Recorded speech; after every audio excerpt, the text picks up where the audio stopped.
Hey, George. Good to see you, Jim. So it seems like a century ago. Marco Rubio had a pretty horrible night. That's a consensus. The governors had a pretty good night. Too little, too late for those guys? Well, that's the question. As you know, people here in New Hampshire make up their minds in these final days. About a third. Do you of really the voters. believe that, by the way? I actually do. I mean, I've seen it. Oh, you have. That's true. I've seen it in That's a lot right. of different ways. You know, I obviously I worked here, starting back with Michael Dukakis through both Clinton campaigns, and then covered every campaign since then. So I've seen a lot. And you know, we saw Bill Clinton come back in 1992. And he won, in quotes, as we all recall. Yes. He was a lot By further coming back. second, He was a right? lot further back the Friday than Yeah. he was on Tuesday. And you know, these last debates have often mattered as well. It mattered to Ronald Reagan. As well, that famous "I paid for this microphone, sure. Mr. Breen," that made a big difference as well. And you know, from talking to the campaigns over the last couple of days, they seem to be seeing a lot of fluidity in their own polling in these final hours. Do you think Trump has, let's assume for argument's sake, he's leading the polls, he's been leading all along. Of course, he was leading the last 13 polls in Iowa too, but not by the same margin. Is there a ceiling like most people say there is, or does that ceiling continue to get higher and higher? He seemed to peak out at what? His biggest polling numbers here were about 34, 35 at some point. He seems to be closer coming into the vote today, more around 30, 31, perhaps. I guess we're going to find out tomorrow. A lot of that will depend on, you know, the independents here. Do they decide to, I think they have basically three choices. Do they decide to vote for Donald Trump, kind of the populist, fiery, angry independents? Do they go for Bernie Sanders over on the Democratic side, or John Kasich, making a pretty direct plea as well? You know what's great what you said? I can't tell you how many people we've seen in the last 3 days here who you say, who you voting for, an undeclared voter? Well, it's either Donald Trump or Bernie Sanders. It's either Bernie Sanders or Donald Trump. The common thread Anger is amazing. Yeah, they're really just mad. They're just mad at everybody. They're mad at Washington. They're mad at Wall Street. They think all institutions have let them down, and they want to send a message. Essentially, Trump is saying the system's rigged too. He just never uses the terminology, is he not? He pretty much is saying that, and he's saying you need a tough guy to fix it. And you can't, and I can't be bought because I'm too rich. You did the first interview. You said this Sunday, right, with Trump after he announced? Right after he announced, yeah. And I've now done, I'm on 24, I think. Okay. So David Axelrod, I think, started a cottage industry a couple of weeks ago in the Sunday New York Times where he said, I was dismissive of this guy. I missed the whole thing. Did you miss it early on? Did you get, I don't mean the precise numbers, did you get a sense that he was going to catch a wave? I think there's a couple of things that I've been surprised by. Number one, how much he's been able to sustain that lead over time. I'm definitely surprised by that, because remember, he started out and you had, I think it was something like almost 67% of Republican voters who said they wouldn't consider him under any circumstances. That number is still pretty high, but it's nowhere near 67% right now. Number two, you know, I got to give the guy credit. He's become a better candidate over the course of several months, learned how to modulate a little better. I do think he could be in for an even tougher ride if he wins here, and if it ends up in more of a 2 or 3 person race. But one of the other things he's been helped by, and who knows what's going to happen tonight, but one of the things he's been helped by is the fact that his opposition has been pretty fractured. Yeah. So let's go to the other side, which you know pretty well. As you mentioned before, you have, I think, the rare good fortune, I assume you agree, having been inside campaigns and then cover them gives you a perspective that is... I think so. I was a city councilor in Cambridge. Oh, there you go, right? So I understand high-level American politics. When Bill Clinton did this thing where he essentially does an assault on Bernie Sanders and the people who support Sanders the other day, to me, it sounded like 2008 Redux, with the fairy tale candidate in New Hampshire, then Jesse Jackson won in South Carolina too. Am I overstating? A little bit. I mean, I think there's some of that there because he was the first person to do it in their campaign.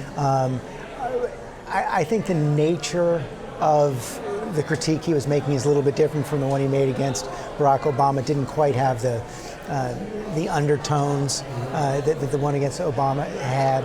And I do think that he's picking up an argument that, you know, you talk to a lot of people, a lot of Democrats who say maybe it is time for Hillary to be making more of that argument, even though she's been resistant to it. But yeah, messenger, well, that's the whole issue. Even he said it again. I think it was today.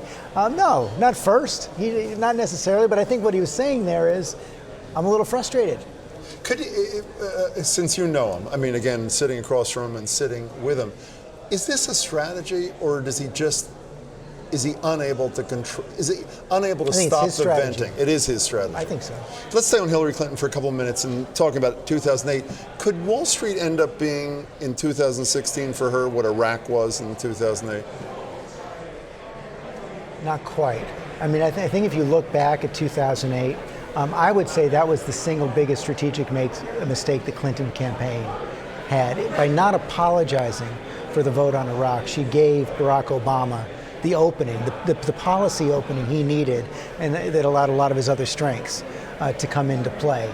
I don't think that there's no single vote that you can point to.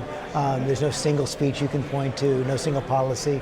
And I do think that Secretary Clinton at least has an argument. Now, there's a lot of disagreement over, at least has an argument as to the kind of reforms she's putting forward and whether or not they're as tough as Bernie's. But there's no question that she's being saddled by not just the Wall Street, but the whole idea that she is part of the establishment, which rankles her, but been around a long time, been First Lady and Senator, and that's clearly weighing against her. Yeah, but when you suggested that had she apologized quickly, it may have muted the criticism. I'm a huge believer that America's very forgiving. But there's no apology here either. It's that answer the other night, which she seemed totally unprepared for when it came from Chuck Todd, that's what they offered me. I mean, that's not only not an apology, that was a bad pathetic. answer. That was definitely a bad answer, no question. Speaking of Wall Street, let's go to her opponent for a second. The business model of Wall Street is fraud.